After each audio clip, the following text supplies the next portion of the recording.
Good morning, good morning, good morning. I hope y'all was grooving out there. I got OT in the green room. I seen him out there in that dance and everything. Matter of fact, let me go and bring him in there. What's going on, bro? What's happening? What's happening, my guy? Good morning. Good morning. I seen you over there dancing, bro. Man, listen, dude. It hitting different this morning, ain't it? That sound hitting different this morning, hit different, man. That intro hit different this morning. That groove was hitting different this morning, man. I was like, wait a minute, it must be potent this morning. Wait a minute. Maurice Wigfall, good morning, my brother. Good morning. Appreciate you. James Battle, good morning, my brother. Appreciate you. Appreciate everybody for tuning in. Let's go ahead and get these formalities. You know what? Everybody knows where to find the things. Everybody know who I am. They know who you are by now. You know, today's show is some discussion we got to have. We need to have. I'm going to clear up some things. I know OT's going to input some things that a lot of us aren't paying attention to because we already talked about it a little bit before the show. He's getting a little deep before we got started. I had to cut him off. Brian Hoodie, good morning. Appreciate you. Terrence Collins, good morning. Appreciate you. So, first of all, welcome everybody to the Speak on the Show. I'm your boy R.W. Coolins. That's my buddy OT. You know, let me do something different today. I'm gonna do a little bit something different today.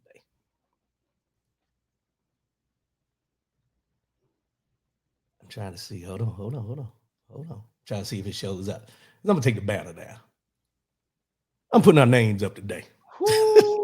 I'm putting our names up today. Okay. Put our names up today in case somebody tunes in, don't know who you are, don't know who I am, you know, that kind of thing. Phone lines. Let's go and get the phone lines out the way, though. 844-904-2665.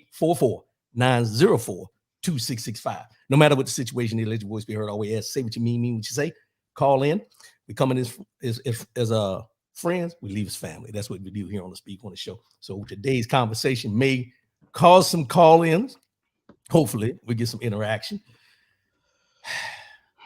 Straight talk, no chaser, baby. Straight talk, no chaser. Woo. You know, it's something I found out last week. Let me just put it this way. We always stay straight talk, no chaser. A lot of people think that deals with alcohol, but I found out something last week. Did you know?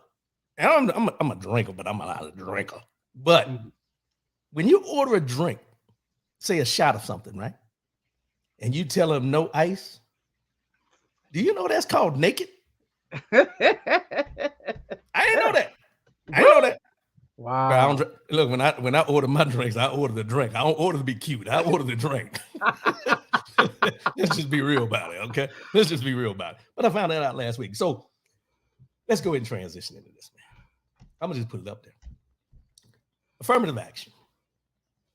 The Supreme Court of the United States of America has done some things this week, over the last week, that has affected affirmative. And that's not the only thing, but that's one of the biggest things that everybody's talking about.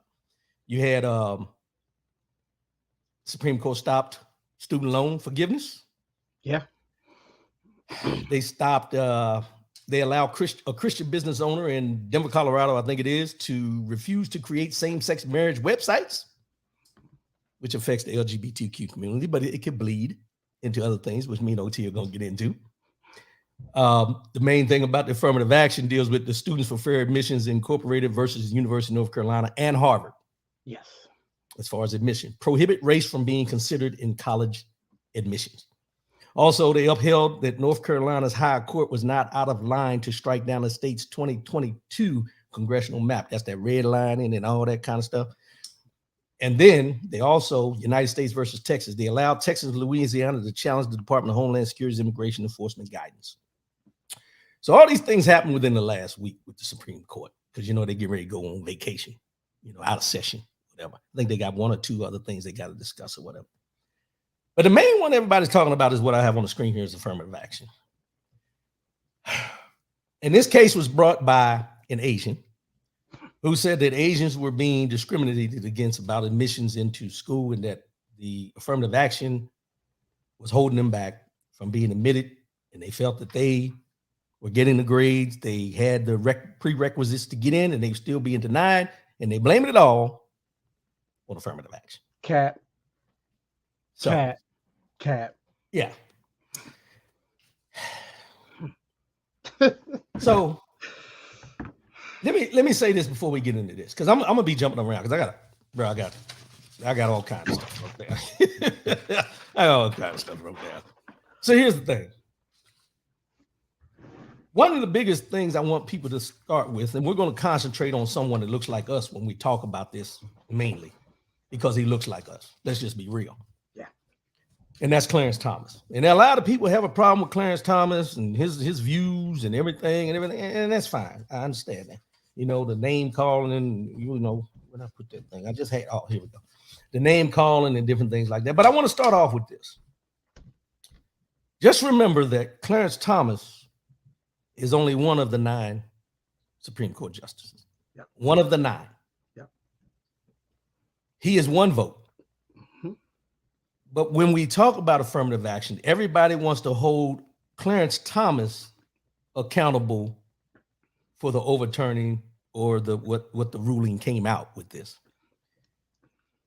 I have a small problem with that. Not the fact that he didn't want it, but the fact that everybody just wants to hold his feet to the fire as like he's the only Supreme Court justice. There's still Alito, Barrett, Gorsuch, mm-hmm. Kavanaugh, and Roberts mm-hmm. that voted for this to happen as well. So let's not get lost in the sauce, because what we do, and I'm going to bring this up, what we do as African Americans, blacks, we tend to point the finger at the one that looks like us rather than looking at the big picture. Yes. A lot of times. I agree. So I wanted to start off with that before we start tearing Justice Thomas down, because I'm going to start with this. In 1983, Clarence Thomas said, and I quote, "God only knows where I would be if not for affirmative action." Yep. So he has admitted in 83 and other times that he's a product of affirmative action. Okay. And as I say, remember, he's not the only vote that changed what this law was. So OT, with that, I'm gonna go ahead and let you jump in and add some things, because I got a bunch of stuff that deals with this. But go ahead, bro. Well, like I told you in the green room, that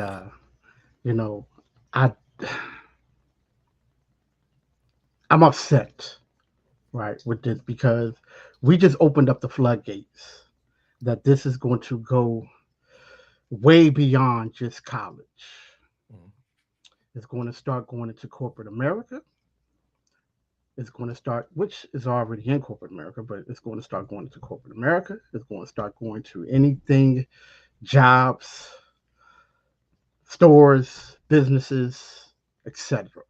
Right. banks. So this is just one part of a domino effect that is going to happen. One of the things that kind I'm upset with, because because when you said that you was going to have this and you was like, we're going to talk about affirmative action Right. and what's going on. Like, honestly, man, like, I've really had to pray about this, cuz, because my emotions and feelings with it upsets me, because Mr. Robert Blum went out and he couldn't get it done with the Latinos, so he went out and got Asian. He got a whole And Asian community. let people know who Robert Blum is. He's a millionaire. Yes, and he is the one who has founded the student for fair, uh, yeah, student for fair admissions, Mr. Mhm. Blum. Right. So, uh, and people got to understand, back in the '90s, I think he lost his Congress election because he was running for Congress. Mhm. So he lost that in 1990. But he's been trying to do this since the '90s. So the fact that he couldn't do it with the Latinos at first, Right. then he went and got Asians. And when you was talking about it, and I said cat, because it is really cat. Like, the Asian community feels like that they are getting discriminated when they go into colleges. But when I look around colleges, I see more of them, less of us. Right. Period. Point blank. But this is going to be a big effect. And we look at Clarence Thomas, and we talk about that. We look at Clarence Thomas like, oh man, he did this. But what would happen if he still would have just voted and said, you know what I mean? I'm going on the other side. It still would have passed regardless of what anybody say or how anybody want to pit it. Because then it would have been 5-4, and it Right. still would have passed. Well, So but here's the thing, though, OT. Even if he would have voted to the other side, Clarence Thomas would still so, be who people view Clarence Thomas to be. I mean, his reputation, whether he would have voted for or against this, precedes him yeah, in no matter what. And that's due to the fact of how he has conducted himself yeah, as far as different things. Now, not to hold that against him, but that's what we do as human nature. yeah, It's just what it is. But I found this one thing, and it says Supreme Court Clarence Thomas noted that he knows about the obstacles Black people in the U.S. have faced as he ruled affirmative action should still be outlawed. And this is what he said: "While I'm painfully aware of the social and economic ravages which have befallen my race and all who suffer discrimination, I hold out enduring hope that this country will live up to its principles so clearly enunciated in the Declaration of Independence and the Constitution of the United States, that all men are created equal, are equal citizens, and must be treated equally before the law." Thomas declared the Constitution prevails in his opinion, as the Supreme Court effectively outlawed affirmative action at U.S. colleges and universities. In the 63 decision, the High Court ruled that policies at Harvard University and University of North Carolina were unconstitutional. Now, he also stated, now this is where, for me, it got a little, you know, Thomas then wrote affirmative action is also discrimination, calling the policies rudderless, race-based preferences designed to ensure a particular racial mix in Harvard and UNC's entering class. These policies fly in the face of our colorblind Constitution and our nation's equality ideal. In short, they are plainly and boldly unconstitutional. Now, with all that said, and they always refer back to the Constitution and the Declaration of Independence, and it's ironic that this is happening 4th of July weekend, Independence Day, July 4th, 1776. But the question I'll have, and I would like to ask anyone who is okay with this ruling, if you want to go off of the Constitution, Declaration of Independence, and everything like this, I'll ask this question: if everyone should be judged according to the content of the character, and they want to use Reverend Dr. Martin Luther King Jr.'s verbiage and all these things when these things come up, my question to them would be, if this is true, why did we ever have to have anything like affirmative action? yep, Because if you didn't need it, then it wouldn't have been there from the beginning. And there's nothing that I see or that I understand or I know to be true that would cause it to have to be overturned now, because everything that we fought for on civil rights and so on is the same things we still fight for each and every day. Facts. The one other part of it is the concentration on this case was Harvard and the University of North Carolina, but it's affecting everywhere, Yep. right? But they made it a point to leave out and say that this shouldn't affect military academies. Let me say that again. Military academies, they say this should not be in place for military academies. So what they're telling me, and this is just me from a military veteran's viewpoint, as a black man or someone who has maybe looked at for affirmative action processes, I can't get into Harvard using those things, but I can join the military and risk my life fighting a war overseas somewhere. That tells me there that my life is more valuable as a military member and being able to be sent to war to defend this country than it is for me to get a Harvard education and a degree from Harvard University. I'm trying to figure out why that is. Just out of curiosity, Brian Hoodie, the Constitution is not colorblind, it is colorless. It is colorless. The only color that the Constitution has is black and white because it was written with a black pen on white paper. Let's just be honest. And what we need to remember, and a lot of people don't want to keep going back to this, and you hear me say it all the time. During the writing of the Constitution and the Declaration of Independence, African Americans were looked at as 3/5 of a man. And that was only for voting rights. And we got to remember that. That was only for voting rights. Not your everyday livelihood, but your voting rights is what that stood for. Go ahead, O.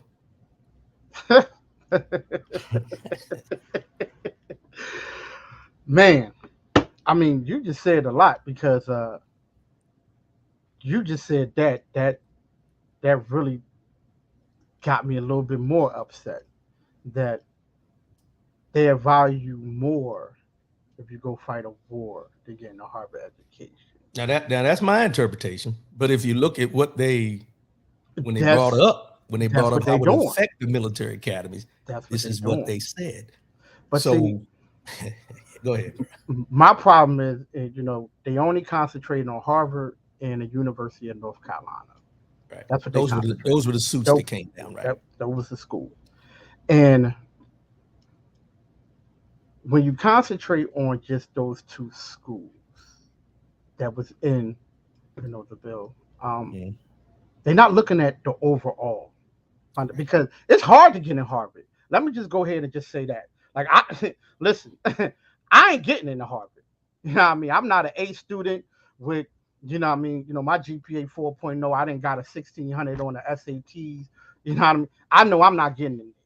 But when you start talking about other schools that you can get into that are, let's just say the University of Pennsylvania, to get in that school, right? It's hard to get in that school too. But you can have a 2.5 or a 3.0 to get in that school. You can have a 800 for your SAT to get into that school. And this is the thing too.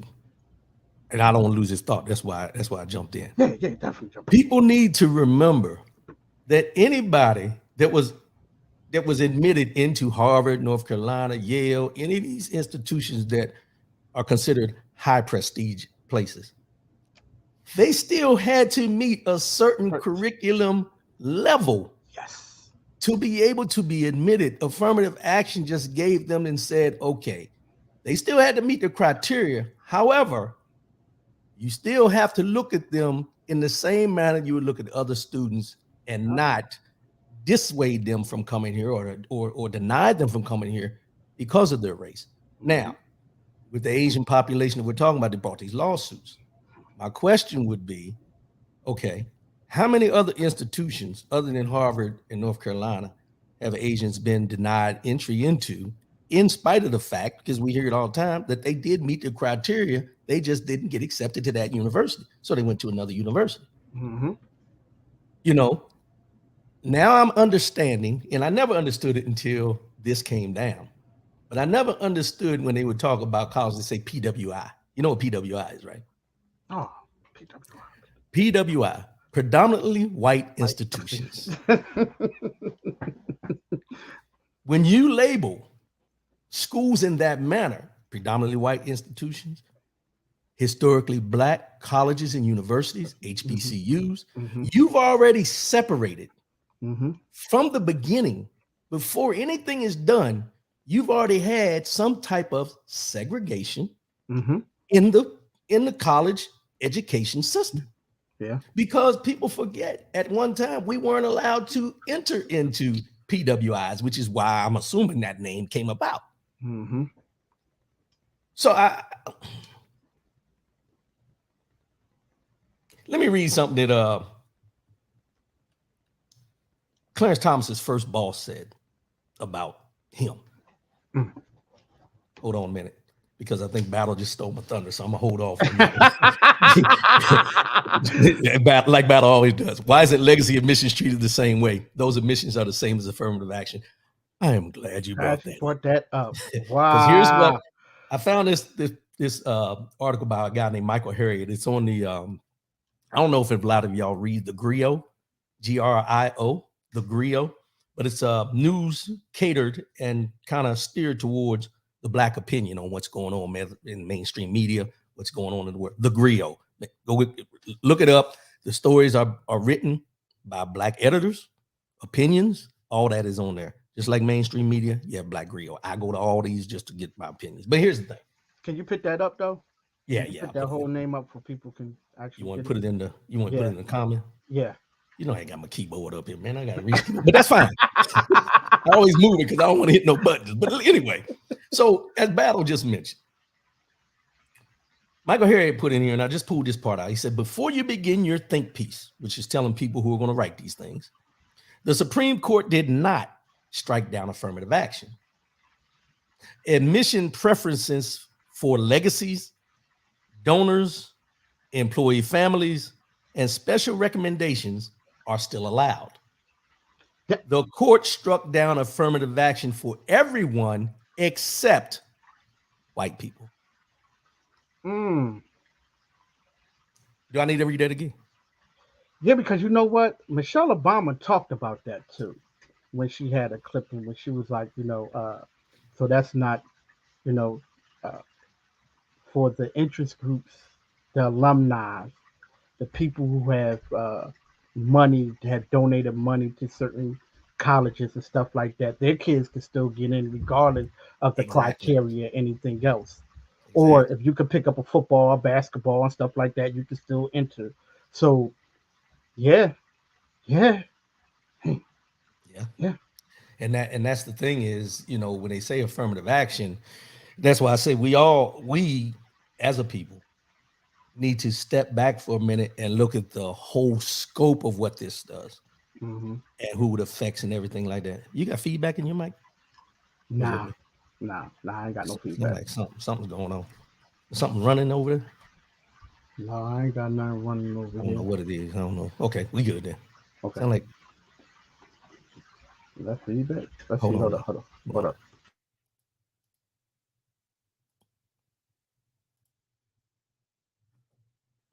Yeah, I think it's on your end, bro.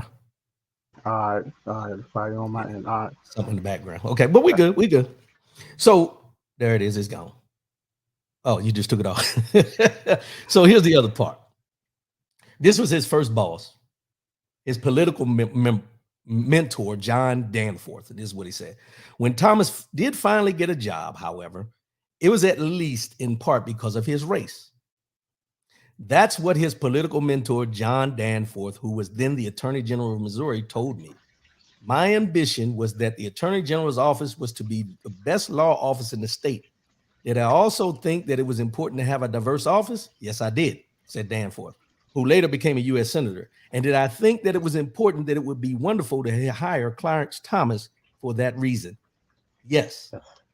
Danforth also told me that affirmative action should be upheld. I think that slavery and Jim Crow are serious stains on our country, and the consequences can be measured in life expectancy, health care, wealth, income, transportation, and housing. Statistically, African Americans are not doing as well as the rest of us, he said. I believe that when a problem exists, it should be addressed, watch the word, affirmatively. Mm. So he believes affirmative action should be done. And he basically said he hired Clarence Thomas because he wanted diversity in his office, which you mentioned before. Diversity, equity, and inclusion. Something I talked about on the show last time we were on.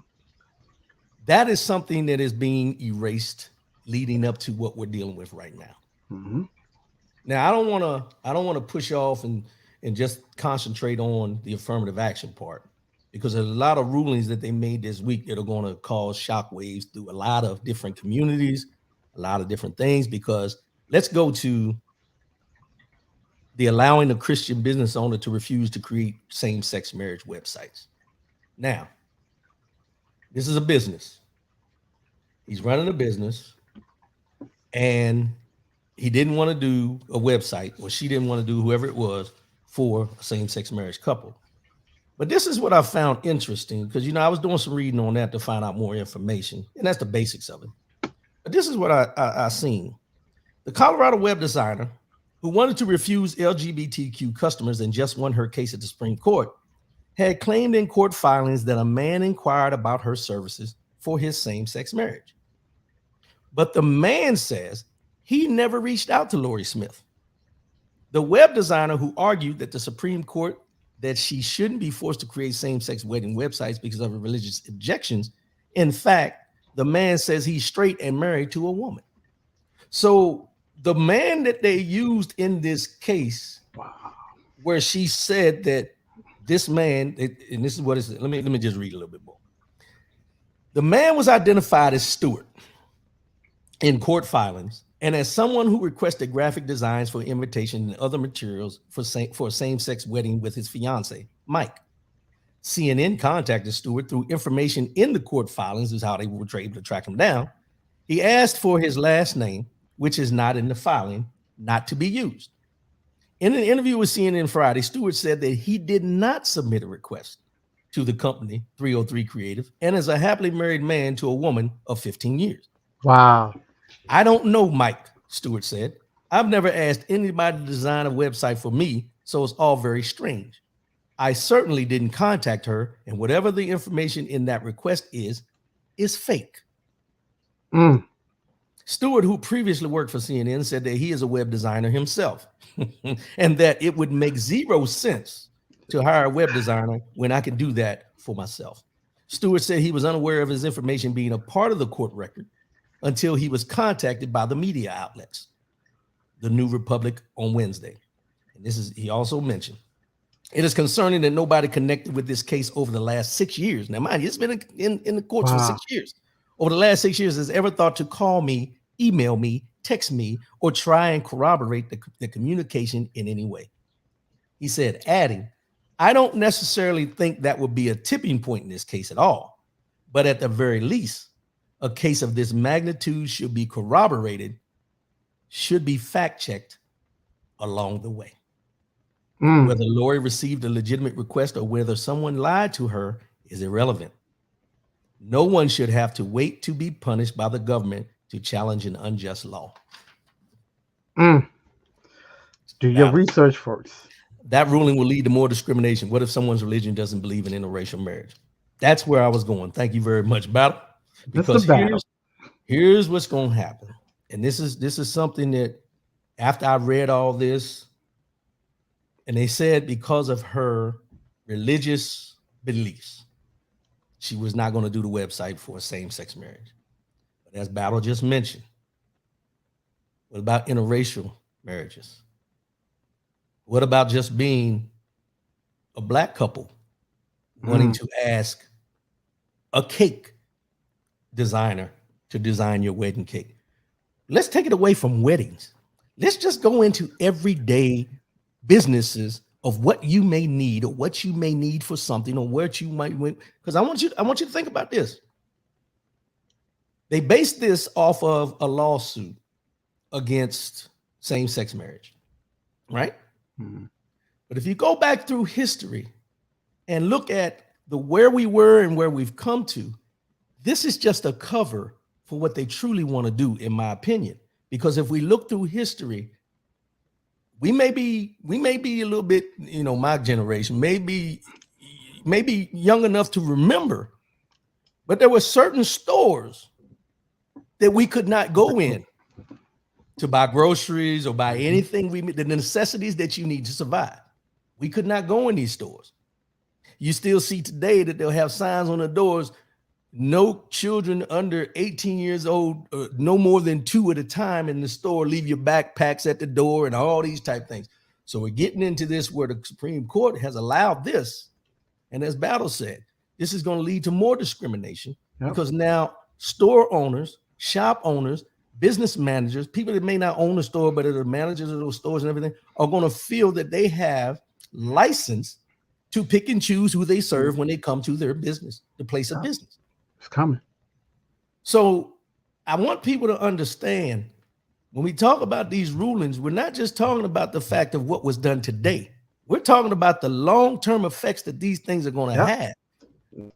Because now you're getting into not just the fact that the business owner has the right to do this.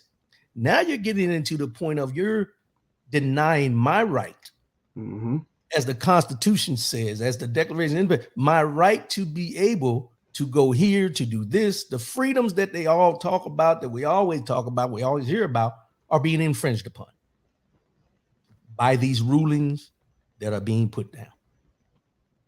Let's just be honest about it. The student loan. I mean, Brittany Allen, come on, appreciate you. The student loan. Now, I was kind of in the middle with the student loan thing. I was kind of in the middle. I understand the fact that, the student loans and trying to forgive student loans was going to help people be able to, with the economy the way it is, and be able to survive on their income and what they're making compared to how much they're paying on student loans. I understand that part. And I understand the side of why should we relieve people of debt that they incurred to better themselves in the education of it. I'm cool with that.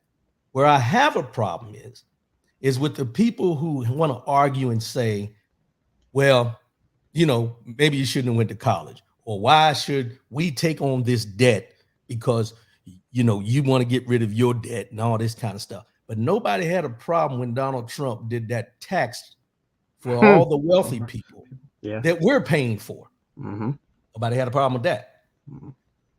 So in the big scope of things, with the student loan thing, I could go either way on that. I could go either way because the bottom line is, if I go out and I got a credit card and I use my credit card to do some repairs in my house or whatever, I can't ask for forgiveness for that. Nah. So, I'm kind of torn on that. Now, should it be done for certain people that are making the minimum wage and stuff like that? There's different caveats that should be looked at, just like we should look at different caveats when it comes to the abortion issue. But it should not be a one size fits all type thing when we talk about these things. I don't know, bro. Help me out. Well, with the student loan thing, for me, I had a student loan. I paid it off, but you accumulate that because you want to further your education, right? So that's a debt. Yeah, you want to do it. So that's your debt. At the end of the day, you know what I mean? Yes, that hinders a lot of people. Yes, but you knew what you was getting into when you decide to go to college. Plain and simple, right? If you didn't get a scholarship, or you know what I mean, you need help, Pell Grants only going to cover only about so much. State only going to cover so much, and now you're accumulating other things. Parents know too, because parents got to sign off too and get loans too. So we all know. It's so called FAFSA. yeah. So for me, I'm like, you knew what you was getting into. Right. Yes, you know that they're going to say after you get finished 5 years after that, you got to start paying it. True. But there's ways that you can get around it. A lot of Right. people know there's a whole lot of ways you can get around it. Mhm. Um, Hold and on. Hold uh on. oh, uh oh. Hold on. James Battle. Yo, I was about to get on that. I was I- about to get you know, on he, that, you know, James great. Battle. You are listening to my mind. Because, Great, man, oh, man, no great one did minds not think have a alike. problem with No the one had a PP problem loans. with the PPP loans. We gave They assistance to sure did. business owners. Can we tell them that maybe they shouldn't have started a business? It's the same thing. And you're right. And that's why I mentioned that I'm kind of torn Yeah, because we find all this money to take care of certain things, things, but yeah. we can't approve to take care of certain other things. But go ahead, OT. I'm sorry. I had to pick that up. Hey, hey, James Battle, I love you. I love you, bro. I love you. Definitely, I definitely love you. But um, at the end of the day, this is the life that we choose. So, you know, Yeah. what you gonna do? Yeah. What you gonna do? And the other thing about it is you have a better way of monitoring. Watch this now. Watch where I'm going here. Mhm, With the student loans, you have a better way of monitoring and ensuring that that money goes towards the loans to be mhm. paid off than you did for these people getting the So you're gonna be PPP on. loans Yep. that were supposed to use it for their employees and for their business. They used it for their own edification, whatever they wanted to do with it. So with the PPP loans, that was all willy nilly. And understand something: the PPP loans came out under who? Came out under who? President Trump. Jump. Yep. Get that money. Listen, we was getting money, bro. I don't care what nobody say, how anybody might feel about Trump or whatever. But let me So tell you you gonna vote something. for him? Are you gonna vote for I might vote for Trump. him? You know, You yeah. know, I Look, asked look, that look, question because wait a minute, look, I had somebody else tell me I that vote for Trump. because of the way they seen the economy and everything like that during his time, they would probably vote for him this next time around because they don't feel Joe Biden's doing his job. But go ahead. Go Yeah, ahead. I want to hear yeah, you. I want to hear what your report is. yeah. Uh, for me, see the reason, and I'm gonna ask this question to anybody because I didn't vote for Trump the first time. Ask a question to anybody. What was the main reason why you didn't vote for Trump? Was it finance? Nah. Was it uh, anything that he did for America and stuff like that? Nah. It was because of the COVID thing. And if you listen to any of the politics that was going on during that time, the only thing they talked about was COVID. Everything was based around COVID. I sat there and I watched every single last one. When him and Biden went at it, talked about COVID. He actually messed up Biden a couple of times when Biden said you ain't pay your taxes, and he said, "Well, y'all the one who invented the laws. I'm just using it." Yeah, but Biden here, didn't have here nothing to say. you But just go ahead. Go ahead. but but but, but listen, listen to Yeah. me now. You know what I Okay. mean?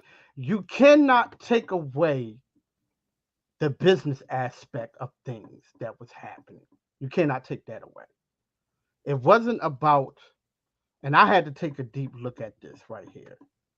It wasn't about a race situation. It was about a money situation. And what people fail to realize is during that election with him and Joe Biden, the only thing that they broke up was COVID, how he handled the COVID situation. That was it. That was it. They didn't talk about nothing else but the COVID situation. So let me ask this question then. So you don't think the COVID situation was something that should have been handled differently? Well, he did handle it. See, No, what no, no. people fail to Now that realize, ain't that ain't that ain't that ain't what I asked you. no, no, no, Should it no. have been handled differently? It handled the same way like any other president to handle it. And he handled it the same way. So you're going to tell me that he didn't handle it the right way?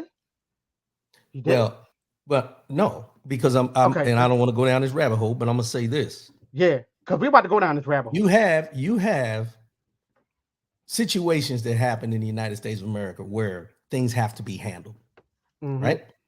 However, when you get to the point of something is coming or something is being identified and you blow it off as it's nothing, it's a hoax. Now, wait a minute, this is coming from Mm-mm. The president of the United States at the time that it's a hoax, is this, is that. That's not a response. That's a brush off. Why? Because it's not affecting you. But then when it starts affecting you, you're still, it's a hoax. It's going to go away. You don't want to put money in. The people that are dying, think about how many people died that could have been, wait a minute, that you went against, wait a minute, as the president of the United States. You have people that are in positions to advise you for the best way to handle a situation. And from day one, the man that has been doing this for many, many years as his profession, Dr. Fauci, yes, was called a hoax. Every time he mentioned something, they went against it. All the things that this man has done in his career, they said was wrong. And you're telling me with a straight face that you felt that the response for COVID should not have been an issue when this president is running for re-election, and not to mention the 2 impeachments, bro, the backdoor deals. No, you cannot overlook these things. So you're going to tell me that no other president have not done nothing like that? Never said they didn't. Never said they didn't. Okay, but so here's the thing. So hold up, wait a second. So what makes him different than any other president that have done the same exact thing that he have done? We ain't going to talk about 9/11. We ain't going to talk about 9/11. We can talk about it all. But what I'm telling you is this. But hold on. Wait a second. 9/11, he knew, our president knew what was going on. But 9/11. No. Yeah. If you want to have any argument against George W. Bush, the argument with George W. Bush and Dick Cheney would not be the fact of 9/11 happening. It would be the response after 9/11. The response of what happened during 9/11, nobody expected that. You can't hold him accountable for that. Bro, I'm holding him accountable. Listen, how? No, hell no. I'm holding him accountable because he knew about it. He knew certain things that was happening, but he brushed it off too. Like, maybe so. Every president does that. Like, don't make it just because many of Americans have passed away, which a lot of Americans did not pass away from COVID. Let's go ahead and talk about that. Are you serious right now? Bro, I am dead ass. Right. Oh, sorry. I am dead serious about that because the numbers is freaking wrong. And I want to tell you the reason why. And I want to say this and I want to keep saying it. Right. I had a family member passed away. Everybody know that COVID is respiratory. You know what I mean? They didn't know nothing about it. People thought people had the flu. Let's go ahead and say people thought they had the flu, right? People thought that they, had certain other elements of it, which came about, right? And they use some of that. And I'm be honest with you, man. And, I got family that work in the medical field. I have family that are in it. I have doctors that's family members. Some of the stuff was not COVID. It wasn't. But they used that. They used that not only for that, but for funding too. I'm telling you, I'm being honest with you too. Some of it wasn't COVID. So you're going to tell me, and this is just asking a question. I'm just saying some of it. I'm not going to say all of it. I'm not going to say all of it. Okay, but if you're not saying all of it, then you're saying that he had the hand in a lot of the people who may not have died from COVID. Eliminate that. What about the other millions of people that did die for COVID because of the lack of response? You can't look at it and say, well, he was only responsible for so many deaths. He was responsible for all because he's the president of the United States during this time. Just like you want to hold George Bush accountable for everybody that died in the towers, you had to hold him accountable for everybody that died. Just like they held Obama accountable and Hillary Clinton accountable for what happened in Benghazi, which was only 3 people. Yeah. But you can't pick and choose. And my point is this. And that's what I'm saying. Like, everybody picking and choosing. That's my whole thing. We cannot pick and choose just because one person did one thing. We got to look at the overall effect, right? So because see, here's my thing. Just like you always say, we can't pick and choose with what Clarence do, right? But you got to look at the overall effect. We can't pick and choose just because Trump did this. Other presidents did the same thing. That's all I'm going at. You had presidents that had slaves. I mean, if we want to go through the history, that's fine. So that's what I'm saying. But I get that. Choose. But OT, you have to look at it this way. That's my issue. That's my Okay, issue. you Though. can't pick and choose. But let me ask you this question. Because there's a lot of people who okay, Trump was an awful president. The economy was no better under Trump than it was under Obama. Just look at the unemployment numbers. Don't forget, Trump says stand back and stand down to the Proud Boys, lest we forget. Trump. Trump's COVID response affected not just the U.S., but the world. They follow us. They follow our lead, right?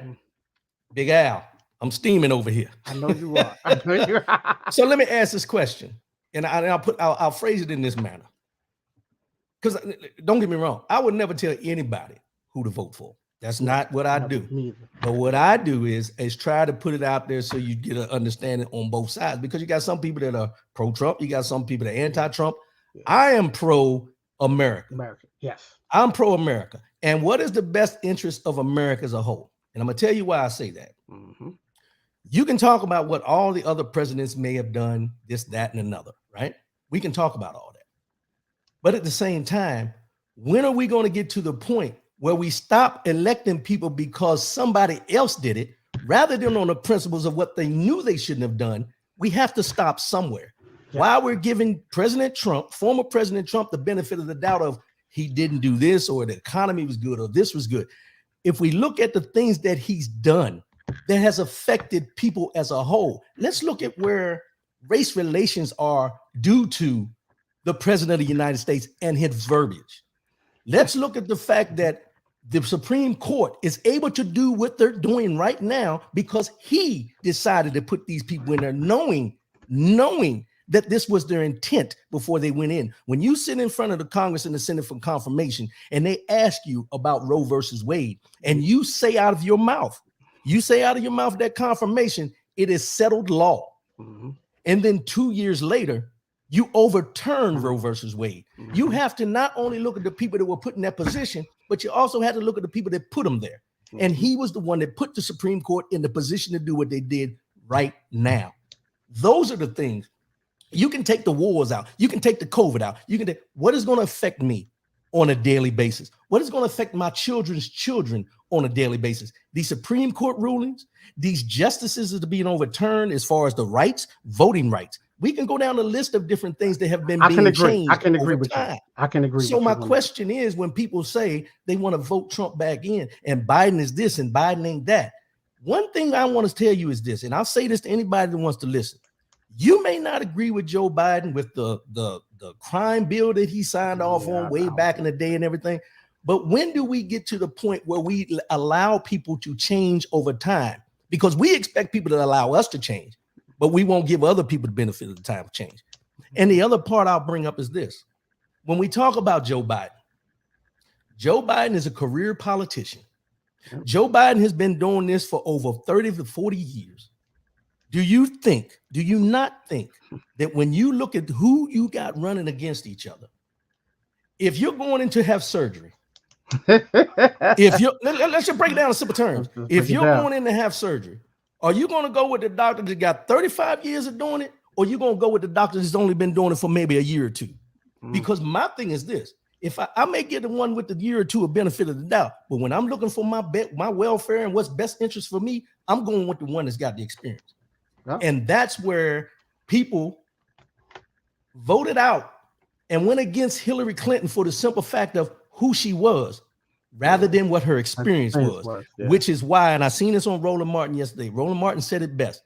For all you people out there who decided to vote against Hillary Clinton, what's going on in Supreme Court right now is your fault. Your fault. Yeah. It's your fault. Because what's in the Supreme Court right now between Donald Trump putting them in, what's his name? Mitch McConnell holding up the votes from Obama when he should have had Merrick Garland should be on the Supreme Court, not the Department of Justice. Talk about it. So when we talk about these things, when we get into these things, we got to look at the bigger picture. Now, we can overlook certain things, but there's certain things that are just plain out wrong. And this situation here, don't get me wrong. You want to vote for Trump, you vote for Trump. But as a black man and anybody in the United States of America, you better be sure that you're voting your interest rather than what you feel is going to benefit you in your wallet today. That's my thing too, right? You know, because I love controversy, right? Controversy bring people and start showing feelings, right? You today's the wrong day. Right. No. Today is the right day. Because here's the reason why I say today is the right day. Because at the end of the day, you know, I'm not voting for Trump. I know I'm not voting for Trump. You know what I mean? But at the end of the day, neither politicians ain't doing right. What you want? You want the fox or the wolf?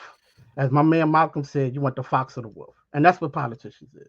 But when are we And going to get past that point, though? and and Wait. I get that, but we've been saying that but forever and yeah. ever and ever. So when can we get past it? And I'm when going are, to tell you when are we when going to take accountability to say, I'm not going to choose the fox or the wolf? I brought up last week, 2 weeks ago, Cornel West is running for office. Yep. Do we think Cornel West would be a good representative to be the president of the United States? Because here's the thing. We've been always having, are we going to take the fox or the wolf? Now we got the pit bull. Oh, yeah. That's the reason why I started laughing. You was like, oh, why are you laughing? So which one do we want to go with? Yeah. Because so many times we strike down, and I'm going to say this, and a lot of people get mad. The first thing we do in our time is strike down the ones that look like us and say he ain't got a chance. Yeah. The only one we elevated to the point of thinking he had a chance, we didn't give Jesse a chance when he ran. We didn't give Shirley Chisholm a chance when she ran. But the only one we gave a chance was above Barack Obama. Why? Because everybody that was somebody in the Senate and the Congress was backing him. Yeah. So because they were backing him, we chose to back him. Mm-hmm. And there's a lot of things that we all don't agree with President Obama and what he did. Sure don't. However, he did 2 terms. Yep. But in those 2 terms, in those 8 years he was in, I don't see no impeachments. I don't see no classified documents. And dealing with, I'm not going to go down that rabbit hole. Nah. When Obama left office, 3.7 unemployment rate. When Trump left office, 3.6 unemployment rate. Let me say this real fast. Go ahead. Take that down for James Bradley.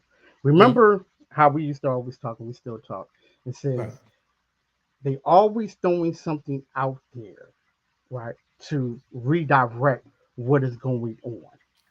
Divert your attention. They did that. With what?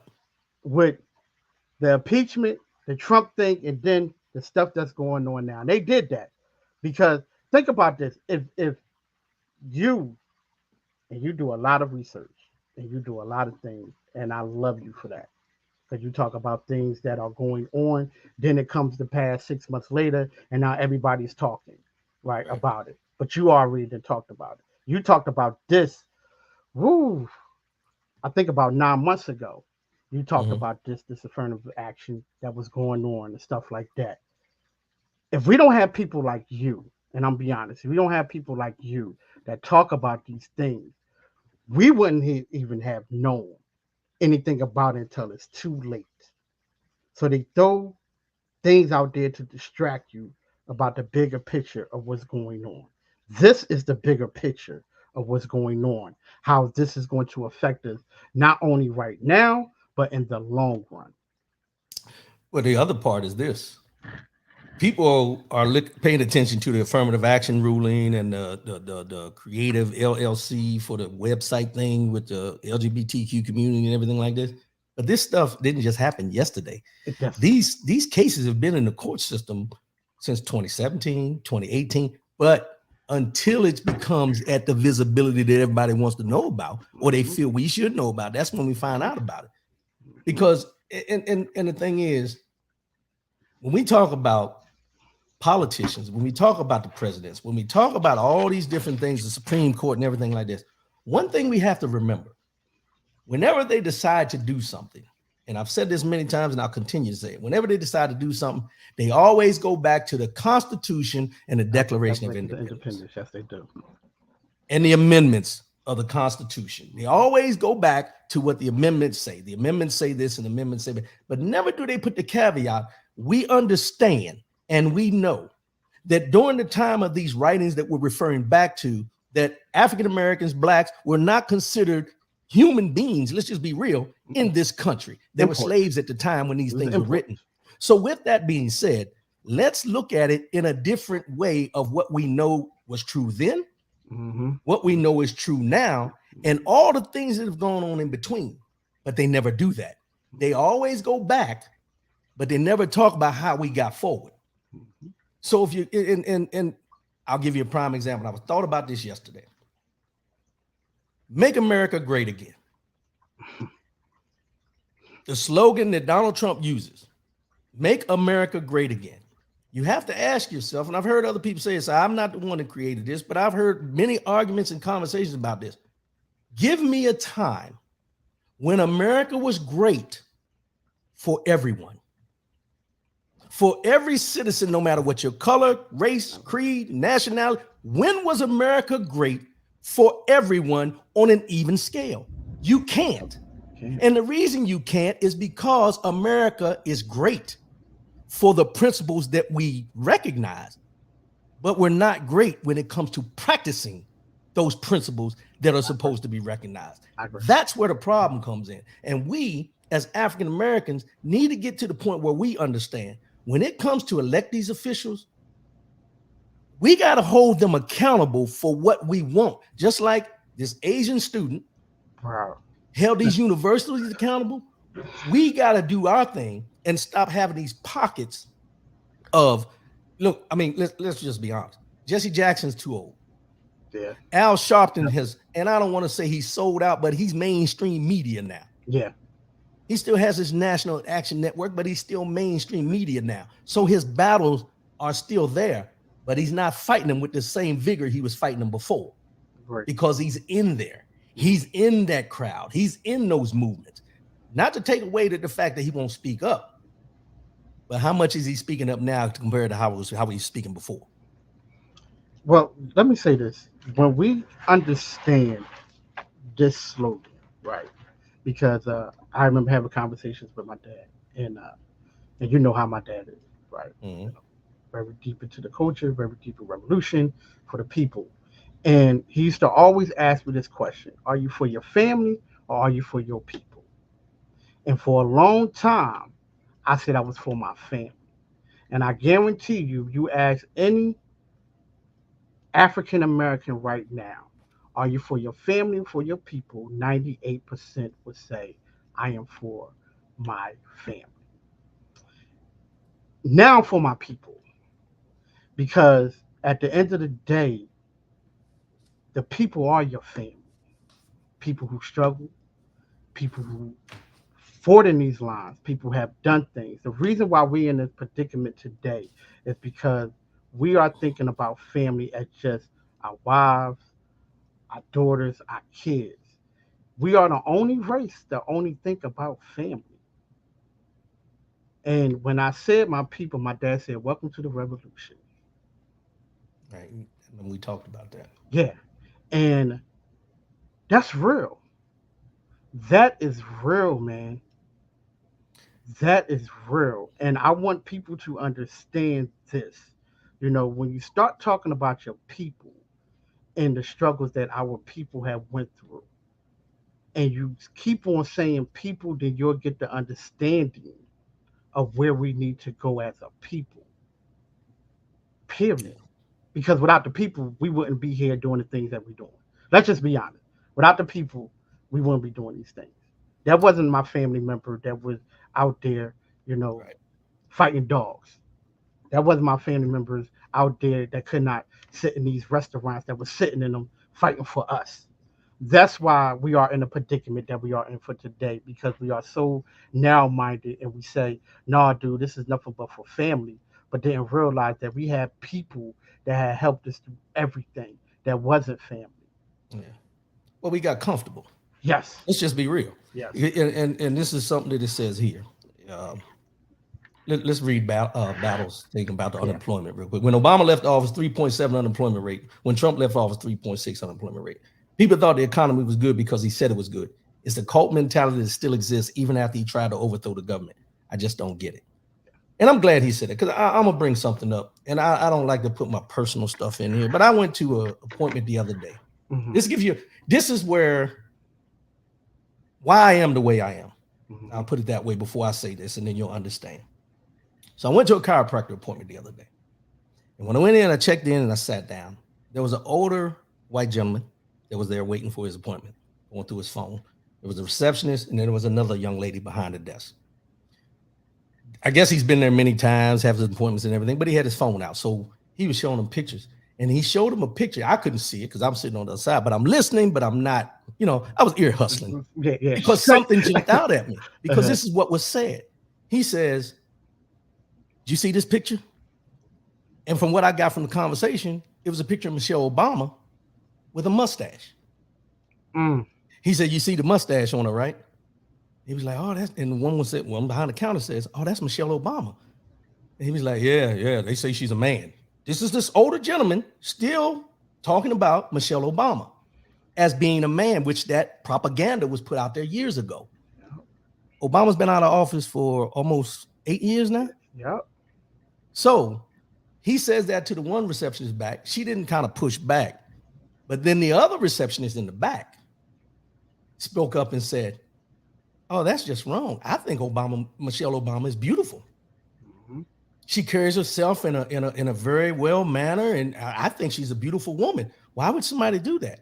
And he said, "Well, I think they say she looks like a man." And then the other woman behind the counter says, "Well, yeah, she does carry." Now, mind, she was agreeing with the guy first, but then when the other woman chimed in, she changed up. So I'm listening to all of this, and I couldn't see who the person was behind the counter on the other side because she was on the corner. But when I got up to go when the doctor called me, I was walking back and I happened to glance over. You had a white man, older white gentleman, older white woman, and the one in the back that defended Michelle Obama was a Filipino woman. The reason I fight these justices and the reason I talk about these things on this show is because you have people in this world that will take certain things and just run with it. Always. Just run with it. Always. The one time that you have seen an African-American black woman in the position of first lady, to this day, they continue to tear her down in any way possible. Any way possible. We can go back to when it first started with the fist bump. Yeah. Is that a sign of what they say, terrorist? Is that a terrorist sign? And all these different I remember that propaganda you want to put in there, right? Yeah. But where did it all start? Let's think about where all this propaganda started with. It started with the person who had aspirations to become president of the United States of America, named Donald Trump. When he said about the birther thing and all these different things he talked about to plant these seeds in people's minds that when it came time for him to announce his nomination, he didn't run against Obama when he ran for his second term. You notice he waited until he was leaving office because he knew he had no chance. But he planted those seeds of doubt.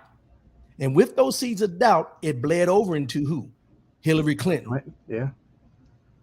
And now what do we get? We got Donald Trump as president of the United States, who has taken that office and changed it to something complete. There is no shine on that office as being president that it used to be before he became president of the United States. You can talk about Johnson and all those people that had the slaves in, but this person that we're talking about today, he was off the chain too.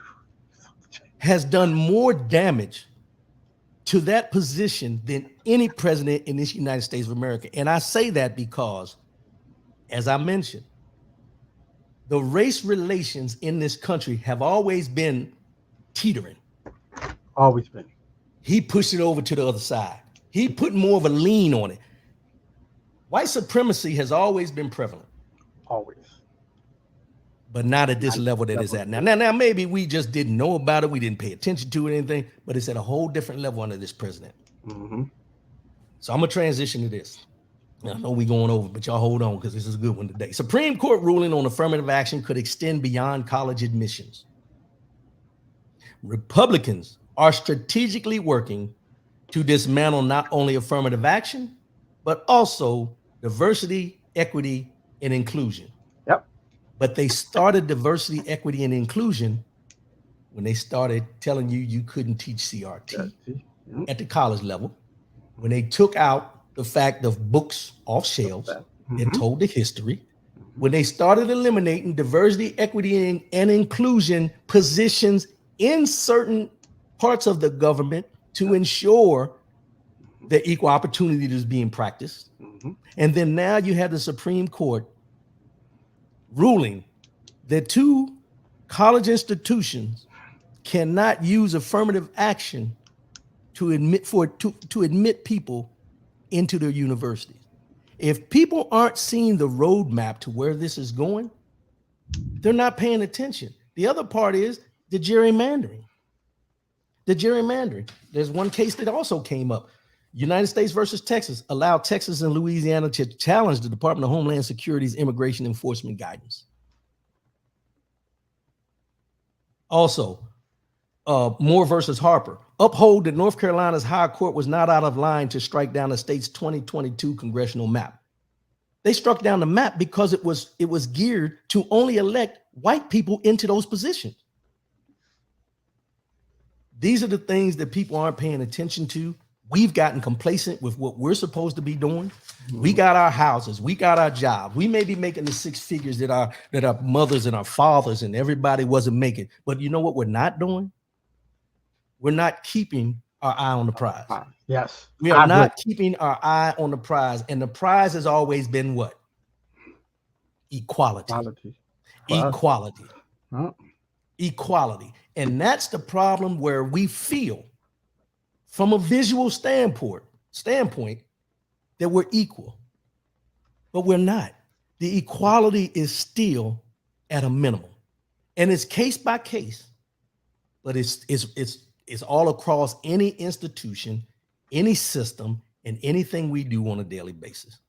James Battle, he tapped into a lot of attitudes that already exist. It's always been okay to degrade Black people. Trump made it acceptable again. I agree with you. And the thing is, we put a lot of the onus on Trump. But let me say this, and it's warranted. And I'm gonna say why. If he was not elected as the president of the United States of America, we wouldn't have got. And you would give him the benefit of the doubt. Yeah.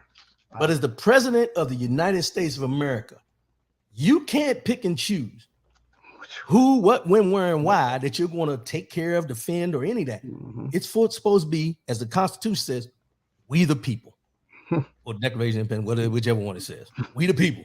I don't know. I get them mixed up. We the people. We've come to a tipping point. And here's where the issue really comes in with me and why I get passionate about this. Mm-hmm. We have waited too long to pay attention and to identify. Affirmative action being removed should not have been the straw that broke the camel's back. No how, no way. It shouldn't have came to this decision by an Asian man to put in this lawsuit for the Supreme Court to say affirmative action is dead, for us to recognize that this is just a trickle effect that's been going on for years. Yes, yeah. And this is the one we're going to concentrate on. This is the one we're going to concentrate on now. That's where the issue comes in for me. We've been asleep at the wheel, as they say. We've been asleep at the wheel. But didn't they do it already? I think you talked about that they already had passed that in California already in the 1990s. The affirmative action. They had did that already in 1990 in California. Well, it was different. It was different situations. And what I'm saying is we waited until it became a college issue. Yeah. Before we paid attention to that it's an issue, because affirmative action has been overlooked and being pushed by the wayside for many, many years in a lot of organizations. Let's just be honest. Yeah. You can go to some organizations, there ain't near a Black person working in the organization. You ain't lied about that. And I'm not saying that you have to hire, but you're telling me that there was no qualified African-American person that you could have hired for one of those positions? Nowhere, no how? I'll be honest with you. Affirmative action helped me to get where I'm at today. And I'm dead serious about it. Very serious about it. Very serious. Because when I look around, when I go in these meetings, I look around and I see a whole bunch of them across the table, and there's only about two of us. It's two of us. One is an older man, and one is me. I'm a nice young man. and I sit back and that's why I say I'm for the people, and that's what upsets me more when we talked about the affirmative action, because me and you talked in the green room about that right there, and I I didn't want to actually do the show because I was very upset with the ruling. I was very upset how it's been in the courts for so long, but we haven't really even did any research about it. But we upset at the wrong time. Yep, because it's too We late. upset at the wrong. We Because upset it's too with the late. wrong one at the wrong time Yeah, and the wrong issue. issue. Yeah, We should be upset every damn day, day. and Yep. not upset that you walking around angry, mad, and all that. But come on, man, Yeah. come on. We will have a lot of black contractors will not get contracts that they currently have. I know it will happen where I work, and You know what? that's what It's I'm coming. saying. It's coming. And It's a trickle effect. It's a trickle effect. We talked about it. It's a it's trickle a triple effect. effect It's coming. It's coming. It is today. coming. And today, we're not going to do the regular mind, body, and soul. Nah. Mm. But I got something that I want to put in everybody's mind. And we're not going to call it about mind, body, and soul. We're going to call this soul searching. Mm. We're going to call this one soul searching. I found this quote by Julian Bond. Does everybody know Julian Bond? You know who Julian Bond is? Nah. Julian Bond. I'm going to hold it up if you can see him. That's Julian Bond right there. Oh, yeah, I seen it.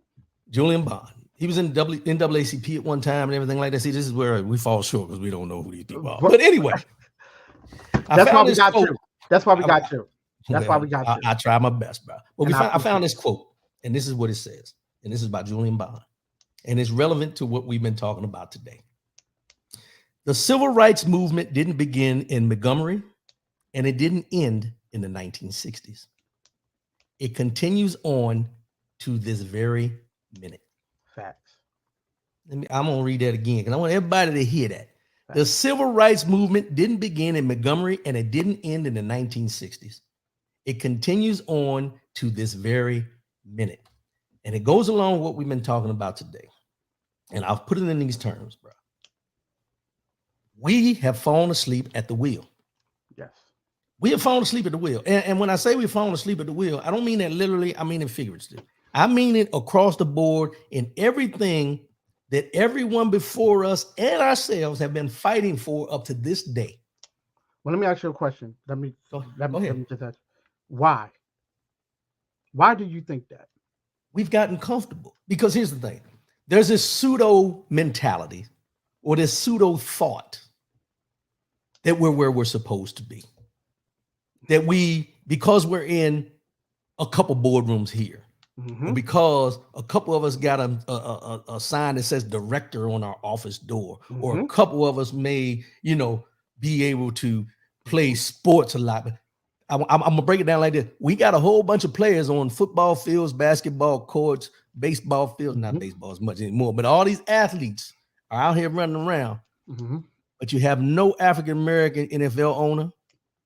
You have you only had one, Michael Jordan, African-American black basketball owner who's now sold to somebody else. So we're not owning these things, but we're participating in what makes the money for these things. We've lost it because we have lost the focus of being the best at what we can do in spite of the hurdles, the obstacles, and things like that, and have put ourselves in a position where rather than owning the team, I just want to be on the court. Rather than owning the business, I want to be the manager or the director. Rather than being the person that calls the shots for this business, I want to be rather than us being the councilman out here making improvements in our city, I just want to be the one to complain about what's not being done. See, this is all where the civil rights movement is still going on, but we're not fighting the way we should be fighting because, as I say, we got comfortable. And I'm not just saying everybody, I'm talking about myself too. I don't want nobody to think that I'm thinking I'm above it. No, I got comfortable too. I've gotten comfortable with the positions I've had. I've gotten comfortable with what I'm able to purchase and how I'm able to live and all these different things. But I've gotten comfortable. But I got cousins that aren't comfortable. I got family members that aren't comfortable. I got people that I interact with every day that aren't comfortable. They're still fighting, but they don't have the voice to fight. They don't have the means to fight. But us that have the means and the voice and the attitude and be able to get in those spaces, we're not fighting. We're just happy to sit in the seat and not cause no waves. Why? Because we're here now. Oh, I'm in the chair. Yeah. I done made it now. No, you didn't. Because if only one person's in that room, you ain't made it. Yep. You haven't made it. And what are you doing to make sure one of these next seats that becomes vacant is somebody that looks like you? Because if we go out here and we start doing the hiring practices that they do from a management standpoint, the whole organization would be African American. You ain't lying. If we use the practices that they use without worrying about how we were going to be judged like they do, I would have 20 African American employees in my organization because I will be hiring simply for the fact of not whether they're qualified, but just because of how they look. I gotta tell you this. Hold on, let me read Battle's thing. You think we made up 30% of the population, but we don't make up approximately 13% of the population in this country. Why are they so worried about us taking over stuff? You know, they're worried about us taking over stuff is because of these conversations we're having right now. Yep. We weren't able to have these conversations at one time. We weren't able to go to the schools that they're trying to keep us from going to. We weren't able to frequent the places that they don't want us in. We weren't able to sit in those boardrooms and give our opinion. We weren't able and even thought about becoming president of the United States, senator of the or being in the House of Representatives, or being a mayor, or being any of the things that you can think about in the political. Justice Clarence Thomas has, and I don't want to be disrespectful when I say this, but I'm just going to say this.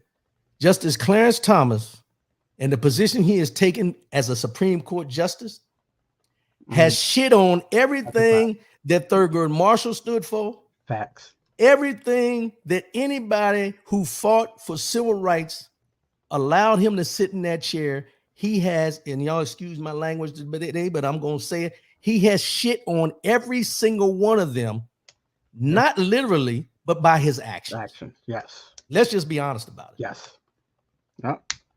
How you going to shit on how you going to shit on something that gave you where you at right now? How you going to do that? But here's the thing, OT. We all do it. Yes, all the time. We all do it. I got this story that I want to tell real fast. When I came out of college. All right, big guy. When I came out of college, my first job was at Cisco, right? And I worked with Ira Wilson. He was the IT. He was the VP of IT. His goal was to hire nothing but all black. We had an all black IT team. And he said to us one time, he said, listen, I fight for y'all tooth and nails. They don't want to see an all black IT team. And when I tell you all black from young to old, and we had a woman, Valerie, she was our manager. Hood, when I tell you hood, Valerie was hood, but loved her to death, very intelligent. He fought for us, nails and teeth, and we didn't see the things that he had to go through. Hiring nothing but an all black IT, because the minute, it was conversations out there in Cisco about, hey, look at them. They all black in the IT field. Need to have somebody else there. Another race. And I commend him 100% because we did our damn thing. That's why we all lost our jobs too, because we end up doing a program that do automated. And we end up losing our jobs after that. But y'all advanced yourselves out of a job. Yes, we did. But you were being good at what you do. Yeah. But here's the thing. I'm going to ask you this question, and I know we got to wrap up, but I'm going to ask you this question. So by him doing that, hiring an all African-American black team, did he go against everything as far as diversity, equity, and inclusion stands for? And I'm just asking that question, because here's the thing. The only time that those type of things are recognized, where it's all this team or it's all that team, is when it doesn't look like white people. Yep. When it doesn't look like the people that own, I mean, you can look at a basketball game and they may have one white guy on the team in the pros. You got 32 teams, I think it is, right? 32 teams? Yeah. Was it 24? I can't remember. But No. anyway, you got all those teams, and then you see a white guy here, white guy. You have more foreign born players Yeah. on the Now NBA rosters than you have white players on NBA rosters. we ain't even gonna So get on that. Bruh. no. But the thing is, when we view these things in the normal environment that we work in, it's recognized. Mm-hmm. But when you look at it in the sports world, what's they tell you? Oh, he's an athlete. Yeah. He does this, and this better than anybody. He does this. But in the normal world, me as a manager, nobody's gonna recognize me and say, well, he's in that position because he's able to do this, Nope. this, and this. Well, the reason he hired that person is because they can do this, and this. All they see is, oh, he ain't hiring number of black people. That ain't right. We was well qualified. When I tell you well qualified and good at what we did, bro, we was good at what we did, man. And Well, I'm gonna ask you this: have you ever been in an organization? And we're gonna wrap it up. But anybody out there can chime in on this. Have you ever been in an organization, excuse me, that somebody that looks like you is in a leadership position and he's not qualified? Few and far between. Few and far between. Clarence Thomas, we can talk about him all you want, but he was qualified. Yeah. However, affirmative action helped him get in that seat. That's a fact. That's a fact. So let me ask you a question. What can we do right now to help this situation? What can we do? We need to have these hard conversations. What else? We have to get back to what they call it, the basics. We got to get back to the basics. What we need to do is learn from the Reverend Dr. Martin Luther King Jr. We got to learn from the Malcolm X's. We got to learn from all those, the Jesse Jackson, and even further back to Frederick Douglass. Why the what is the 4th of July to the Negro? If everybody get a chance, read that this weekend or listen to it. There's an audio out there. James Earl Jones did the voiceover on it. What is the 4th of July to the Negro by Frederick Douglass? And all those things will get us to the point where we understand what they were dealing with and how it's synonymous with what we're dealing with now. But we've lost focus. And we've lost focus because, and y'all hear me say it many times, we got the house, we got the car, got the white picket fence, we got the director or the manager on the door, you know, the kids are going to colleges and, you know, we're paying for their education. We're educated. We're educated of regurgitating knowledge that is presented to us. But we're not educated on what we need to research and find out for ourselves. We don't read the writings of a Reverend Dr. Martin Luther King Jr. We don't read the writings of a James Baldwin.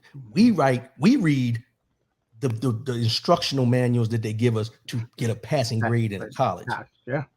We don't read the poems of you know, I remember reading books in school called Sounder. You remember Sounder? There was a movie back in the day that dealt with us. That dealt with us. When's the last time you heard a child say that he had a reading assignment, he had to read Sounder? When the last time you heard a child say that we got a whole assignment for Black History Month? Let's talk about it. Like, well, we can even go deeper. When the last time the church had a church program and the kids had to do Easter speech? No, I mean, you know, maybe just me. Maybe just me. But we lose the sight of. We've lost focus. We've lost the basics of what made us who we are. Yes. We fight, but we fight each other rather than fighting what is against all of us. That's where the issue comes in. We hear comedians going back and forth with each other about who's more popular or who's making more, or he's not a comedian because he's a YouTube. If that man is making his money and his hustle off of YouTube, why are you knocking it? Because you didn't do it? That's what we got to get out of. We got to get to the point where we're all out here trying to do the same thing, survive and provide for our livelihood. But at the same time, we can't just concentrate on us. We got to be thinking about those other folks that may not have the opportunities, that may not have the wherewithal, that may not be in a position to be able to do these things. But what are we doing to try to help them out? You know, you always hear that thing, well, they should pull themselves up by the bootstraps. Well, if I pull myself up by my bootstraps, how hard is it to me to help somebody else pull themselves up? Yeah. And I We think don't that's where it goes back. Are you for family or for you for the people? we don't have That's what it goes community back. anymore. We don't have Yeah, community anymore. yeah. Because we feel like when we get to a certain position, it's like forget everybody else. But you have to remember it's people that's following behind you. So that's why I do the things that I do. And you know the things that I do. A lot of people probably don't know, but that's why I do the things that I do. Because I'm for the people, right? And when we talk about that loan forgiveness and stuff like that, financial, financial literacy, these kids need it. So I give scholarships out to the kids for they won't have to deal with that burden that I dealt with for all these years to help out. You know, these are the things that we can do. And I tell anybody, you know what I mean, you can donate, right? You can give $25. You can give $50, but I guarantee you that you're only going to do it if it's benefiting you. But you got to remember, there's people that come up behind us. Right. A whole lot of people that come up behind us. We also need to learn. Yes, we definitely Let's got to learn learn more how to. about our history, what people Yeah, had to do for us to be where we are now. yeah, We didn't just end up here. Something had to be done by others for us to be where we are. It's a true and that's a statement. true fact, and that's I, something I'll, that's I'll true. say this, and this might step on some toes, but I'm going to end it with this. I've seen many times that people will go on Facebook, YouTube, uh, Instagram, and post a GoFundMe because somebody passed away, or they need help with something, or they lost something, or a car accident, or somebody's in the hospital. All these different things we can think of, the personal thing. I'll ask this question. If I told everybody out there today that in 2024, I have plans to run for councilman here in Las Vegas, and I Bro, I want to got you. post. I got you. Hold on, let me finish. Let me finish. Hold on, let me finish. And I post that I'm going to create a PAC, which is what all the politicians do, a political action committee, to take donations to help me run for my ads and all that stuff to bring money in. How many people are going to click to send me money to get into politics compared to how many people click to pay for somebody's funeral? Because both of them are going to be looked at in the same way. Man, I ain't giving that man no money. Mm-hmm. I ain't doing it. They should have had an insurance policy. Yeah. That's what they say about the GoFundMe. He should have had an insurance policy. He should have thought about this. But with me running for political position, they say he should have thought about the money before he decided to run. Mm-hmm. However, think about how many people have been donating to Donald Trump, Mm-hmm. Joe Biden, Mm-hmm. Mm-hmm. Tim Scott. Yeah. Mm-hmm. All these people somehow, some way are finding money to donate to get them in a position to be their nominee. But little old me, it's like asking for a handout. We got to look at that. What are we doing to support those Mm-hmm. that are running for those? I use me an example, but what if it's somebody else? What if it was you? What if it was Battle? What if it was Big Al? What if it was anybody that we know? I got one. Would we take the time to say, hey, man, what you need me to do? I got one. You ready for this one? I got one. Mhm. Scholarship.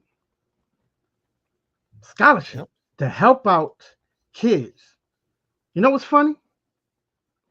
That I asked for that. Put that link up. I even said, listen, man, the money ain't going in my pocket. It's going Right. strictly towards them. And you get a tax deductible. Yep. All these people that, oh, yo, I support. They ain't all support. They ain't all support Well, at all. Right? That's a hurting feeling when you sit up here and you have these conversations or you try to bring light into certain situations and give people free game. Let's go ahead and say it. Right now, RW, you're giving people free game, right? Free game. yeah, we don't get paid for this. No, we don't get paid for none of it. Don't want But to. but we're giving you information that is going to help you in the long run, right? Yeah. But I guarantee you, if you ask for any kind of support with anything that you are doing, people forget about the information. They be like, is it because of just you? Yeah. Sometimes I feel like it's just because of me that you like, I don't want to support you. Well, we can go back to the t-shirts. Yeah, The t-shirts weren't for me. yeah, They would have put the money back in so we could keep doing the show. yep, But after a while, I said, I just come out of my pocket and do it because the bottom line is I am not going to stop doing it yep. because nobody wants to What is for? wants Yep. to sow seeds into it. I'm going to keep doing it out of my own pocket because it's Hmm. something that I feel in my heart that needs to be done. Yep. So that's the difference there. And the other part of it, OT, I'll be honest with you, man. When you ask what do we need to do? What do we need to do? We have to start getting to the point that we're all here for the same reason. Yes. We're all here for the same reason. And God has not put us here in the position we are by accident. Hmm. I agree. That's the first thing we need to get back to is our faith. Hmm. Everything we do, whether it's on in the politics, whether it's just these conversations we having, needs to be based in your faith. Yes. And I think we've gotten so far away from who we are and whom's we are. Hmm. And that's where the issue comes in. I don't want to go down that line of preaching or nothing like that, but Nah. I know even myself, I've drifted away Hmm. from the blessings that have been bestowed upon me. I've drifted away because now I figure, you get to a point where it's like, do I need any more blessings? Well, yeah, I need all the blessings I get, but I'm not practicing Hmm. my beliefs to Hmm. receive those blessings. Because I always say this: when you ask for something, you go down on your knees and you ask God for something, for a blessing, for a prayer, anything like that. The first thing you got to do after you do that is prepare yourself to receive it. Yep. We don't prepare ourselves for the blessings. That's why the blessings aren't bestowed upon us. Hmm. You have to prefer. It's just like if you're going to plant I know I talked about a green thumb a couple weeks ago. If you're going to plant something, you have to make sure that the soil is right that you planted in. Hmm. You're preparing the soil in order for that plant to grow. Hmm. You got to do the same thing with us. And that's where it comes into. We got to start having these conversations with each other being able to have these conversations about what's going on in the world and coming up with a way that we can do something about it rather than just sounding like we're just complaining about it. Well, I mean, That's there is a lot of things that we can do. We don't realize that we actually control the economy. I always put this in place, right? And I'm starting to realize that we are so narrow minded, um, and we don't actually take in consideration of our old heads, our elders, right? Because right. you know how it used to be, you sit down with your elder, you have conversations, right? Now it's like, oh, I don't want to listen to what y'all been going through back then, you know what I mean? But don't realize that it's relevant now. And don't realize once they're gone, you don't have these stories, you don't have this education. So now it's lost. So I would and I always tell my dad, I said, the reason why we in certain predicaments because of y'all, right? Y'all now, when grandma, your mother, your father, you know what I mean, brought all the family together, even though y'all had attitudes with one another, but they made sure just that one day, fix your attitude, because that's still your brother and your sister. Now they Mm. gone. Now you like, forget my brother, blessings once again, because now it comes on to us. So it's like, don't mess with your uncle over there because your uncle full of crap. Don't get into it. But don't understand that we missing our blessings with our uncle. Regardless of what y'all two got going on, it shouldn't affect us. And Yeah. that's what's going on today. That's what's going on today. Yeah. And let's be honest, that's exactly what's going on today. That elder is gone, and we screwed up because we're not taking these stories. We're not taking these history lessons that they was giving us and passing it along. You said, like James Battle said, we need to learn more about our history. Well, what are you doing to help people know about the history? Let's start off with that. People say these things.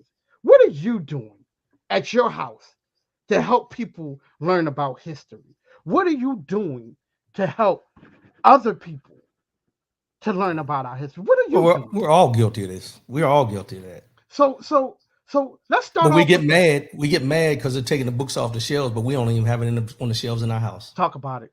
Talk about You it. know, and that's where. And I'm not saying you have to have every book. I got books on my shelf I probably read years ago that I need to pull out and start Mm-hmm. reading again. Mm-hmm. You know, um, I got one. What's it called? Charles Barkley wrote it. It's called something about who's afraid of a large black man, and he had conversations with, with some white folks and stuff like that on where the fear comes in. And we can talk about Charles Barkley as being a buffoon, like a lot of people think he's just a joke and all this kind of stuff. But when you read the book, it gives you a different aspect of it. But at the same time, Charles Barkley also has another side where he'll talk bad about us and be unapologetic, but be very apologetic when he says something wrong about somebody else that don't look like us. Mm-hmm. So we because in most of the circles he travels, it's not a lot of us.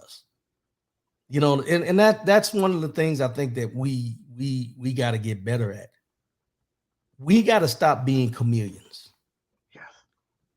We got to be true to ourselves no matter what room we're in. And when I say true, I'm not saying to get up in a boardroom and start talking ebonics. Mm-hmm. I'm saying be who you truly are in that boardroom, no matter who's in that environment. Represent who you are, not just a suit and tie because you're in there, but who you are to your core, who your ancestors created you to be, and what they fought for you. You're in that boardroom because of them. Don't lose who you are because now you're in that boardroom. Yes, I agree. That's one of the biggest things that I think we got to get better at. And I don't know, man. I took last week off because I was mentally drained, exhausted, because I had a lot of things going on. But I'm back again, man. I'm right back where I was at. And somebody said to me, they said, "Man, I don't know how you do it. You go to work every day during the week, and then you come and you talk about these issues going on." He said, "Man, it must be mentally exhausting," and it is. But I think about all those people that marched. I think about the people that was water hosed. I think about the ones that were chasing, beaten with dogs and beaten with nightsticks. And I think about all those things. And that's what keeps me going, because somehow, some way, I have a purpose. I haven't exactly put my finger on it, but there's a purpose that I get up every morning on Saturday morning and do this after working a long week to come out and give this information. There's a purpose behind it. I don't know what it is. It will illuminate itself when it's time to illuminate itself. I know what it is. But at the same time, no matter how tired I may be, no matter what may be going on, no matter what my personal things are, I feel that I have an obligation to come on here and put the information out. Now, you can do what you want to do with it, but I have an obligation in my mind that now that I've started this, coming up on 11 years ago, thanks to you, I can't turn back now. I can't. I got to say this. I knew what the purpose was. See, you might not have knew, but I knew, right? That's the reason why I hawked you down. See, a lot of people really don't. We're not going down that road again. We ain't going. But see, here's the thing. A lot of people don't know their purpose, but when another person can sees it, right? Think about it. You now compared to you, we're going to say 5 years ago. Look at the last week. Look at the transformation. Right. The purpose, the reason why you can get up and go to work every day and still do this show on Saturdays, because people don't realize, like 6 o'clock in the morning when you're getting up doing these shows. Make it right. 5 o'clock in the morning. Right. At the working and stuff like that. And giving us information is because of the passion. Because you see the passion. I see the passion that you have to give out information to help our people. You've been doing that. Listen, you was doing that. You was doing that back in the U.S. food days. let's just go ahead and call it like it is. You was doing that back in the U.S. food days, before the but microphone. yeah, before the microphone. So now with the microphone, it just enhanced what Yeah, was but you being know, already said. this this is the thing, man. And a lot of people don't want to hear this, but I'm gonna be honest. A lot of times I feel that this is that sometimes I'm doing an exercise in futility. That what I'm doing doesn't matter. It does. And when I get those feelings, that's when I think about all those people. Mm-hmm. Because we're so quick to give up Mm-hmm. because things aren't going where we think they should be going. You know what I mean? Yep. And I know we transitioned when we were talking about, but this is all inclusive, y'all. But you know, when we get to a point, or if anybody out there gets to a point and ask themselves of something they're doing, and you ask that question, is my work in vain? Is my living in vain? Am I doing what I'm supposed to be doing? Harken back. Harken back to those that came before us. Mm-hmm. You'll find that there is nothing that you're doing in this life that is just by chance. There's going to be roads, there's going to be bumps, there's going to be obstacles and everything, but you got to continue to keep pressing on, because one thing I know to be true, and I always say this, I have a voice and I'm going to use it. Mm-hmm. God gave me a voice. Now, you may not agree with everything I got to say. You may not agree. However, he gave me a voice for a reason. Yeah. I choose to magnify it for good. You got some people that do other things, but at the end of the day, man, like I was saying, you get frustrated. And I want everybody to know, I don't get frustrated about the lack of likes. I don't get frustrated about the lack of comments, views. That doesn't bother me. That does not bother me. What bothers me is when we have these conversations on Saturday morning and somebody has watched the conversations that we have on Saturday morning and they got nothing from it. Yes. That's what bothers me. They get off looking at it, and then their mentality is the same it was by the time they click the off button. That's the only thing. And that's why I say sometimes it feels like an exercise. It feels James Battle. I met Collins when he was a youngster in the Philippines. I didn't know this was his passion, but I'm glad he chose to do this. I'm proud of you, man. Man, I appreciate that, bro. Because I didn't want to do that today, but it's just something that came up because I honestly feel, and then we're gonna wrap this up, OT. But I honestly feel, man, everything that we've talked about today with the affirmative action and Mm-hmm. Supreme Court, Clarence Thomas, politics with Trump and all these Mm-hmm. things, we've talked about it today. But this ain't the first time that we've talked about these things over and and over over and over and again. whether it's this year or next year, we still talking about it. Talk about the And same and thing. and the frustration comes in is that we act surprised. When it We happens. act surprised when these things happen. We should not be surprised. What we should be is, rather than being reactive, we got to start being proactive. We react to what's wrong, but we always know wrong is going to happen. Mm-hmm. We need to prepare ourselves and get in front of these things before they come to fruition. We see the writing on the wall all the time, but we choose to ignore it. And why do we ignore it?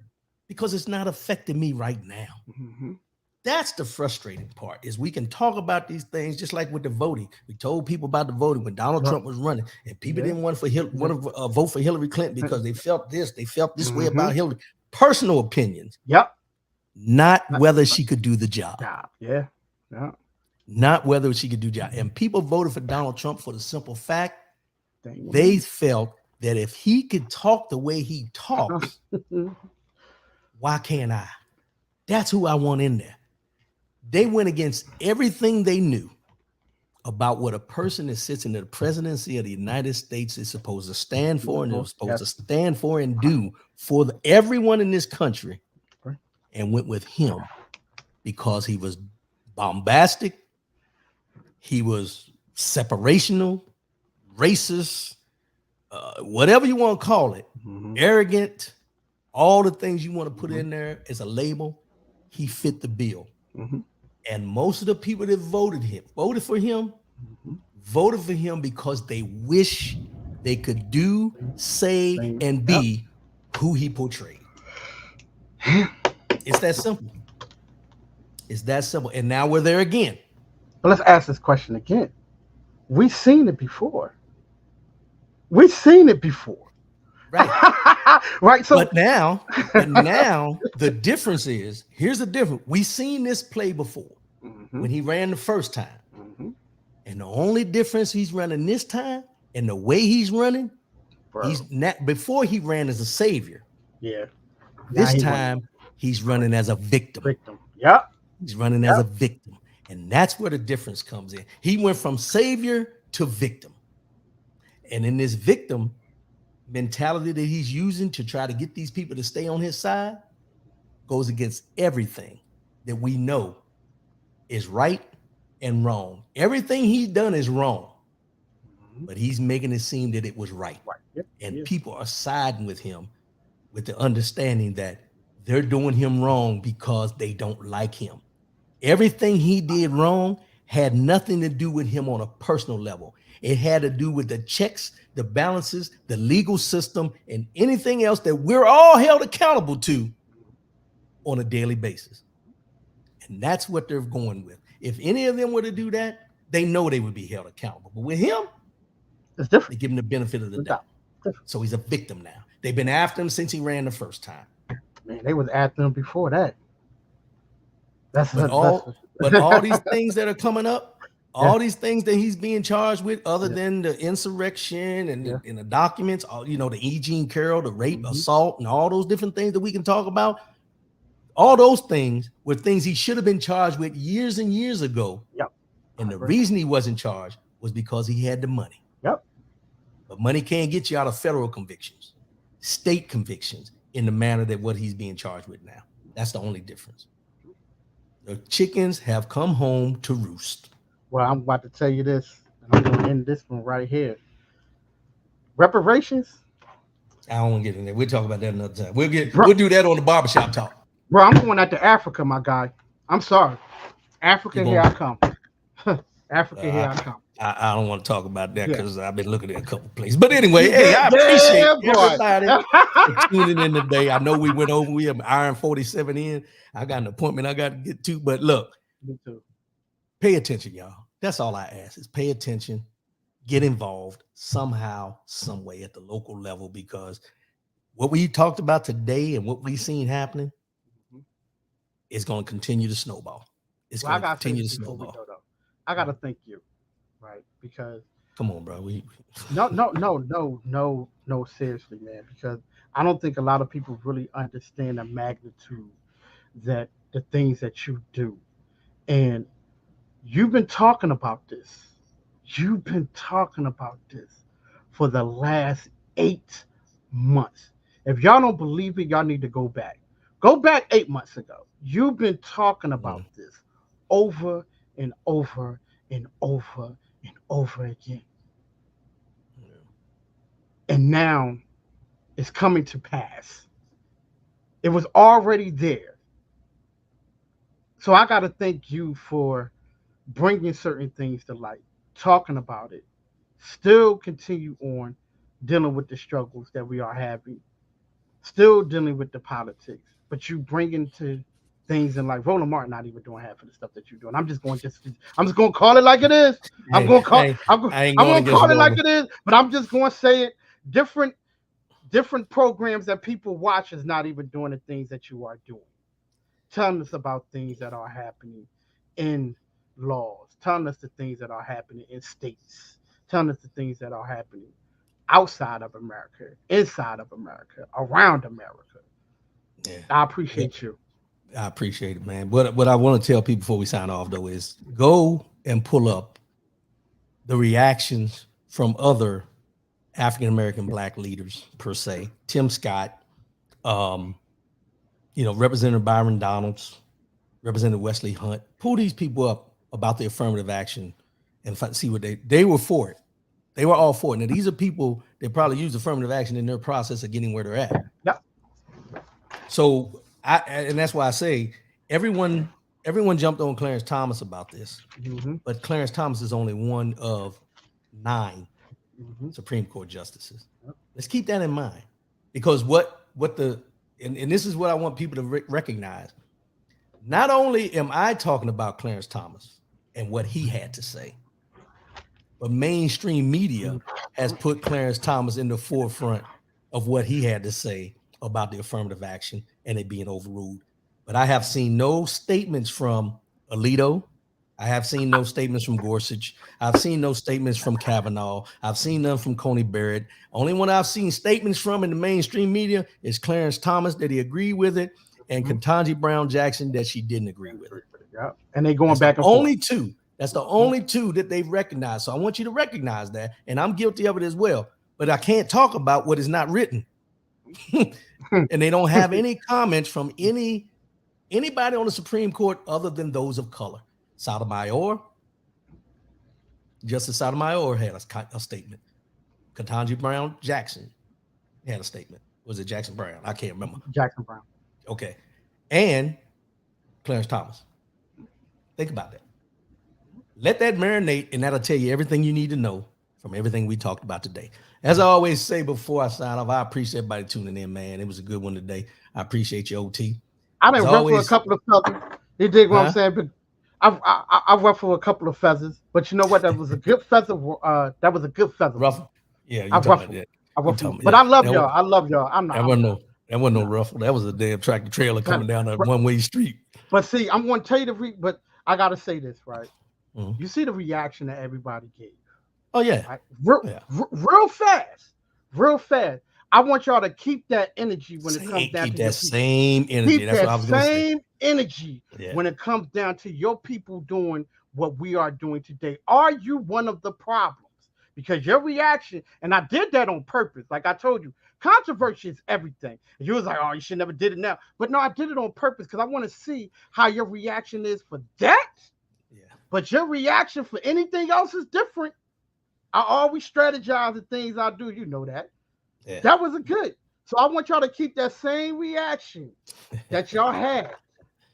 Yeah. And it came down from me having that conversation, how y'all started turning y'all lip up and start putting emojis and how you was frustrated. Have that same frustration. They was gonna blackball you. Yeah. But I want you to have that same frustration that you had just because of those comments. Yeah. That was going on today. It's very true. And I do that on purpose. Yeah. Because see, y'all so figure stuff out when y'all want to have y'all little issues and stuff like that, and you want to go up in the uproar, but have that same uproar when it comes down for you helping a child go to college, helping them financially. Have that same energy. Take that same energy. Because y'all don't have that same energy. But you have that same energy when you talk about Trump, but you ain't going to have that same energy when you talk about your community. I just wanted to see how y'all reaction was going to be, and y'all told me exactly where we at today. Your reaction is only good when it's fucking you up. Sorry for that right there. Well, I'm gonna say this. Don't come on my show, do that shit no more. Okay, my bad. Love yourself, love one another, keep your head up, and most definitely keep your faith in God. We'll be back again next week, probably with a barbershop talk. I'll get the fellas together. We're gonna talk about some things. I'll holler. Peace. And fellas, don't be